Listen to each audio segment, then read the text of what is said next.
The season of Love Island Australia has started, and I think that I'm gonna love this season because in the trailer we saw there's gonna be heartbreak, a lot of tears, a lot of emotions, a lot of stabbings, like literally. So I literally think that I would enjoy this season of Love Island Australia.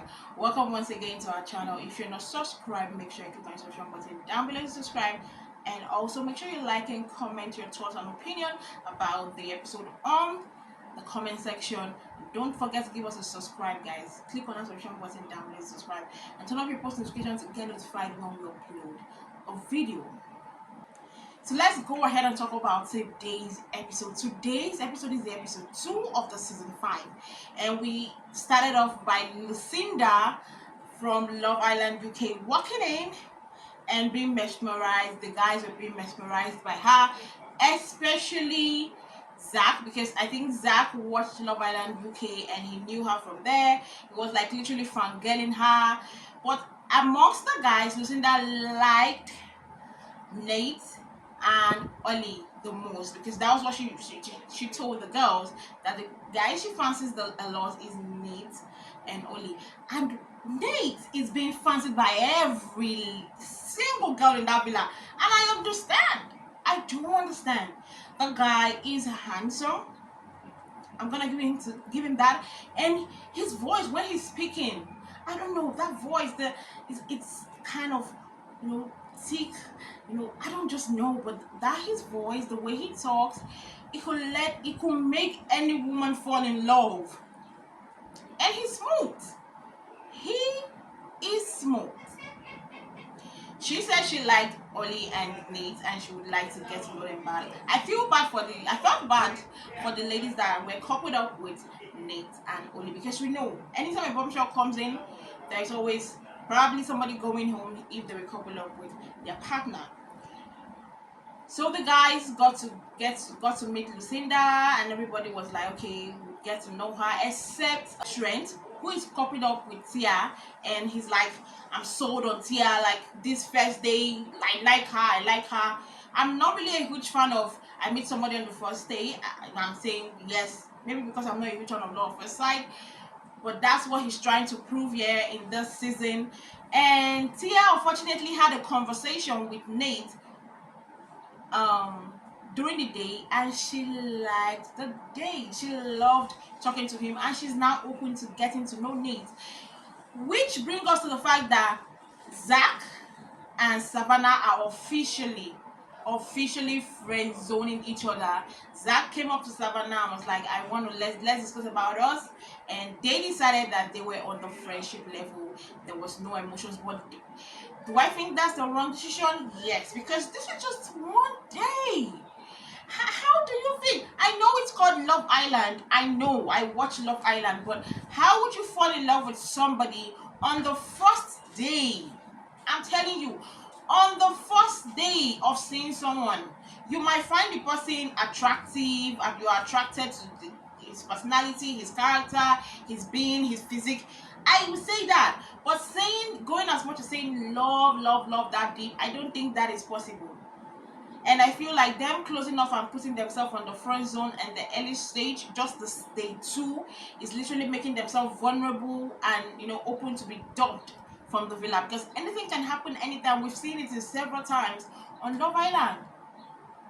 And the friend zone themselves, I was like, wow, this is bad. They could have at least given it an opportunity to see. Probably, who knows, there might be a spark between the both of them at the long run. Sometimes the love doesn't happen at the first day. Sometimes it takes a week. We see it happen. Sometimes it takes 2 weeks. But them coming off and being like, no, we're on the friendship level on just the second day. I don't know how well it's going to go for them, but we will see as the episode goes on. So they decided to stay friends, and they decided to be like the people that will be giving gossips about Zach will be giving Savannah gossip about the guys, and Savannah will be giving Zach gossip about the girls. And she decided to tell him that Tia is not closed off to Trent, and she's also open to Nate. And he was like, I've been feeling it, I need to go tell Trent. And I was like, why do you need to tell Trent? At least give Tia the opportunity to be able to go tell the guy she's coupled up with that she's not closed off to him. After all, it's just day 2. Saying you're closed off on day 2, I don't believe that. It's not like you've been there for 1 week or 2 weeks. No, it's just 2 days. So saying that, I didn't like the fact that Zach went to go tell Trent, but he did, and Trent was like, "Oh, I don't have any fears. We've been going for." I was like, okay, maybe they have good convo, and probably the conversations they're having is making me feel like there is hope for them. But he got to say something that I was like, what the hell is this? When he went ahead and said this. I think that the only way to do that might be by landing a big one on her lips tonight, so that's the plan from here. What says I have to do a big thing? I literally thought that, okay, maybe dinner, breakfast in bed, do something extravagant, like extra big. This guy went ahead and said, I have to kiss her. I have to kiss her. I have to kiss her for her to know how serious I am. Really? Is kiss the only thing that will make you know, or make the girl know that you're serious with her? I was about like, okay, I'm going into this season, I'm going to be neutral to everybody. I'm going to give everybody a chance to impress me before I make my judgment about them. But with Trent, I'm beginning to see something I don't really like in him, but I'm going to put a pause on it for now. Maybe we can come back to it when the season progresses, with his character. But I don't really like some characters in Trent, and the way he said that, it came off as cocky, like, yeah, with the kids I can get her, she will be mine, who is Nate, like. And he went to meet her, they had a chat, and she basically told him that, yes, I want to get to know Nate, I like him, I love the banter we had, I'm feeling him, I don't want to be closed off to only you. And he was like, okay, and they were about to walk out. I was like, okay, good, thank you, Jesus. This guy was not going to act anything, he wasn't going to do anything funny, he wasn't going to act funny. All of a sudden, because the practice he was practicing with his friend, it was so funny. They were practicing how to kiss, what they were going to say, the line he was going to tell her. Yeah, that didn't look natural, because I don't think you should be asking your mate what you're going to tell your girlfriend that you say, or the girl you want to make your girlfriend that you say you do like that much. I don't think you should be asking your boyfriend for a line, or what's the best line, or anything, the best way to kiss. That literally put me off when Trent and Zach were having that conversation. It put me off. Then he decided that, okay, I'm gonna pull her. I was like, oh my God, he went for it. At least he didn't give us the shabby lines that they were rehearsing. But at least he didn't give us those lines. He just went in for the kiss. She reciprocated. I was surprised because if I look at the conversation she had with Nat, and I look at the conversation that Tia had with Savannah, and how our relationship is with Nate and Trent, I thought she would have given him a dive when he tried to kiss her, but no. My sis went full on the kiss, like full on kissing him back. No holding back.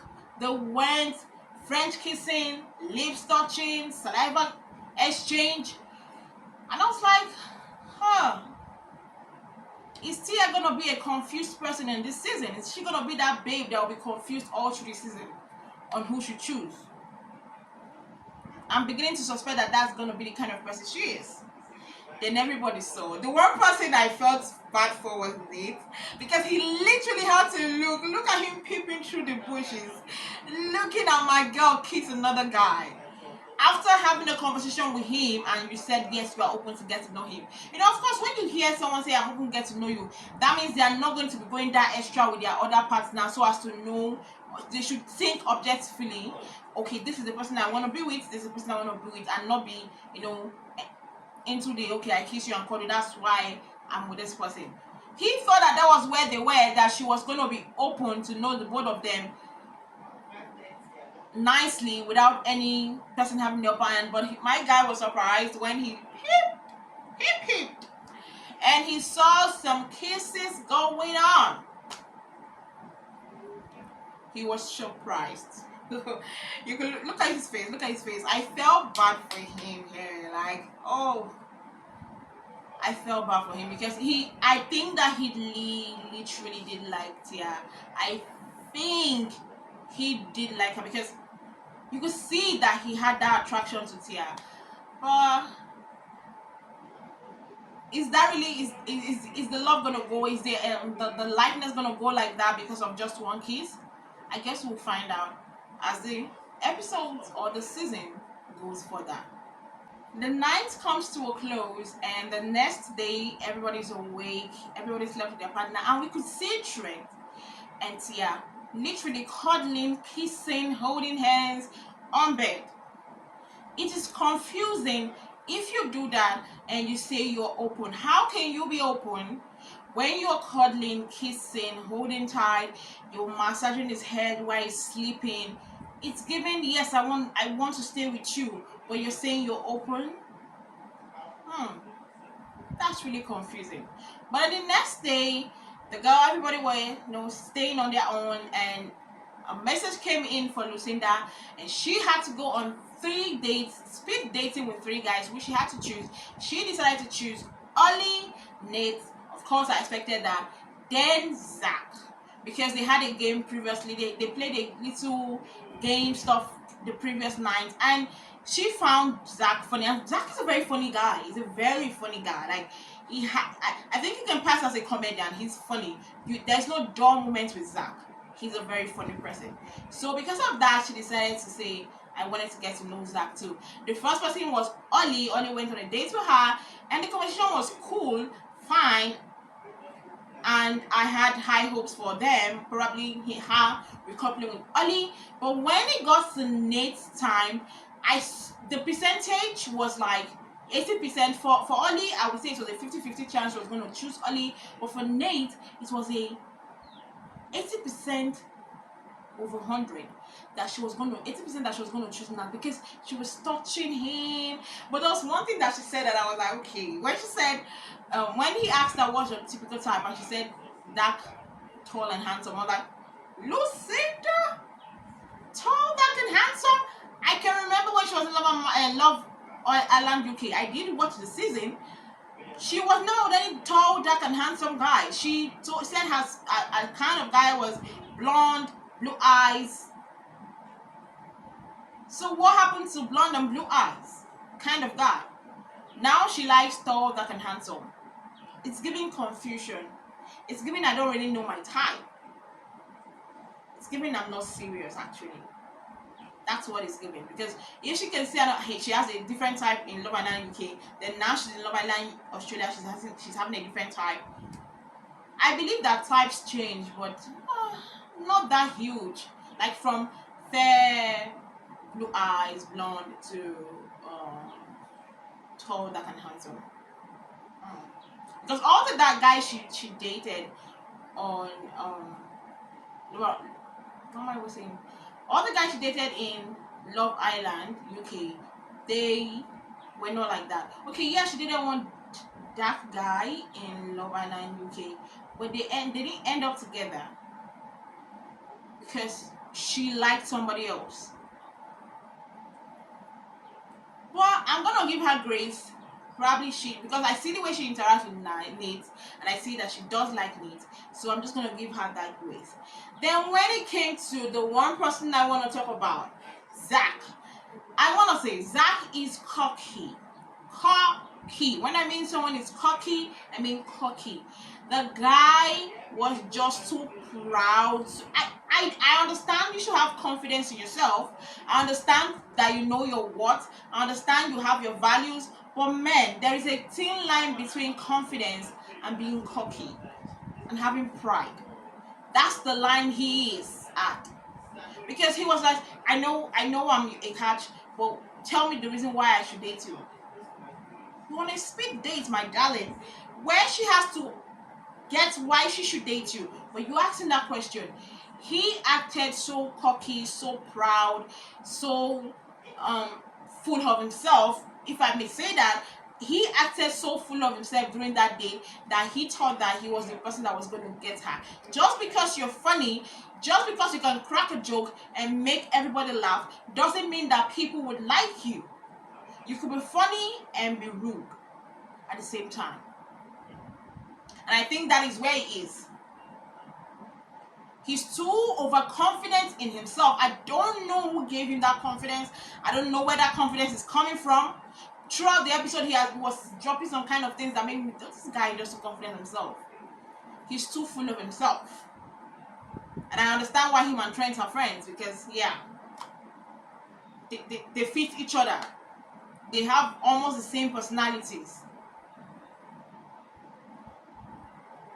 So I already felt like if I should score it, and I feel like Lucinda would not have literally thought of him, it would have been like a 30% that he was going to get picked, and 70% he was not going to get picked. 20% that Zach. So I never even put Zach in the equation.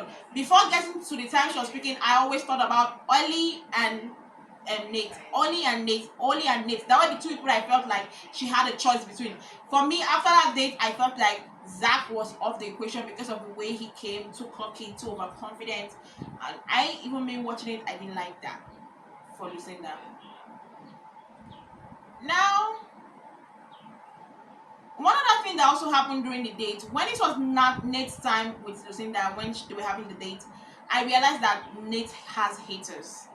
They were haterish haters. I don't understand. We have Trent, we have Zach. They dislike Nate because, like, Nate loves, all the girls love Nate. It's not his fault. He's a fine specimen of a man. His voice is enough to take you away. You literally hear his voice and you'll be like, woo, I am tripping for this guy.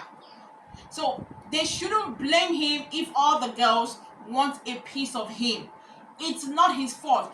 Rather, do a good job making your lady like you more, that she would not have eyes for Nate. Don't be jealous that these ladies literally want this guy. So I didn't like the fact we're like, oh, I don't like that guy. He's so boring. Yeah, he's so boring, but he gets all the girls to like him. You're so funny, but you don't. That speaks volume. You call him a boring guy, but the boring guy has all the girls on chokehold. The boring guy has all the girls. Sure, if not, she stay in the middle and say, I want all the girls to be with me. As of now, every single one of them will be running to Nate. So don't be jealous that he has that power. Work on your relationship and don't be jealous about that. So I didn't like the fact that they were hating on him and literally talking shit about him that are not true, trying to make it because they're jealous that all the girls like him. I didn't like that part especially for Zach and Trent. I didn't like that of them. It's not his fault. Talk to your woman. Make your woman like you very well. Simple and short.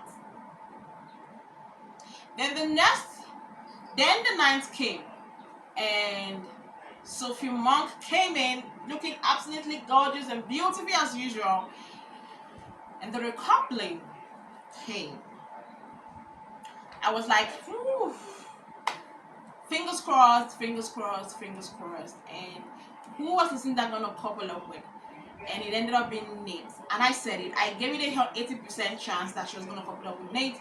And before Sophia Monk came, she called Nate aside and she was like, do you still like Tia? And Tia was like, you know what? Nate was like, no, Tia is off my dictionary because I had a chat with her and she's still telling me that she's not closed off. She's not closed off. She's kissing other guys. They're cuddling. I don't roll with that kind of thing. So he's totally off it. Which I accept that he should be off it, because Tia is giving me, I am a confused kind of girl. I'm gonna kiss any guy that gives me attention. The guy that gives me the most attention is the guy I'm most attracted to. So I don't feel like he should be pursuing Tia. Pursue someone that you know that will stay with you even if somebody comes and give her the most attention. That is what I feel like he should do. So that alone, that what he said to Lucinda was able to assure her a lot that she was not the second choice of Nate, and she decided to stick and couple up with Nate, which officially made Nakia officially the first single Islander of the season. I was scared, and they then said she was being removed from the villa. I was like, I do hate this. The second day somebody's being dumped. I believe in staying then finding somebody else, but they said there's a waiting room. That was another thriller, a waiting room. I have never heard that in any season of Love Island. This is the first time I am hearing of a waiting room, and I'm totally and utterly confused. What is a waiting room? What is a waiting room? What happens in the waiting room? That's the question we're all asking. What will be happening in the waiting room? Are they going to be waiting till forever? Are they going to be waiting to watch the people that they were coupled up with, that they got them for, watch how they react to the new house, to their new lovers? Is that what is going to go on, or are they trying to make them, get this entanglement with themselves and maybe fall in love before they come back into the villa? What is the waiting room? Because I'm confused. They need to tell us what the waiting room is all about. Then, as well as Shopper was still trying to understand what the waiting room is, and Nakia leaving us, they bring in a new bombshell. A new guy bombshell. And what was surprising, immediately he came in, he knew one of the islanders. They matched on Tinder. They did not go for that, but he slept her sister. Oh my God, that was surprising. When Kira found out from the new islander that he slept with her sister, she was shocked, because she only knew that they went on a date, but didn't know they went that far. So officially, I know that now that she knows that this guy literally has slept with her sister, I know that there's nothing can work between Kira and the new guy. It's officially closed up. Although the girls are like, yeah, we can do it family way. I'm like, what? That's not nice. Saying we should do family. But what was that? She has dated her sister. They've slept together. Why would he want to be chasing her? That would look off. But what was surprising is that he just knew them in just how many minutes? And Sophia Mom came back and was like, you needed to pick somebody to couple up with. I'm like, what? And of course I knew he was going to pick Tia, because Tia was the only person that was laughing and giggling when he was talking. Of course, if I'm to hastily pick somebody, I will pick the one person that was very much accommodating to me. So I wasn't surprised. Even Sophia Monk was telling Trent when she was like, I can hear Tia laughing. He was like, oh no, I'm still going to be the one that was sleeping in the bed with her. Like I say, cocky. He didn't expect it. Now, Trent is now left single, and Tia is coupled up with a new guy. And he also has to go to the waiting room and stay with Nakia. Trent and Nakia are the first islanders to officially be on the waiting list, which you don't know what the waiting room, which you don't know what the waiting room is all about. They are the first island to be on the waiting room, and it's just a room with a one bed where the two of them will sleep on the same bed. Like, I don't know. This is giving me confusion. This is giving me suspense. I love it. I want to see what it's going to bring to the table, because it seems like there's going to be a lot of twists and turns, but I love it. That's where we end today's episode, but I'm waiting to see what tomorrow's episode will bring, because we can already see Tia that kissed Trent a previous night ago told Nate that same day that she's still open, she's not closed up. Even if she's kissing and cuddling Trent, she's still open to know Nate. Kissing the new guy, tongue in tongue, lips on lips, exchanging spits. What did I say? Tia is giving me, I'm confused. I have a confusing state. She's giving me, I would go with any guy that gives me attention at that time. That is what I am saying, and I'm standing with it. And that is what is going to happen. Well, guys, Don't forget to hang with us. Of course, we're going to be bringing you every review and chat about the Love Island Australia season 5. Every episode that comes in, don't forget to click on the subscription button to subscribe, and don't forget to turn on the post notification to get notified when we upload a video. We'll see you guys next time.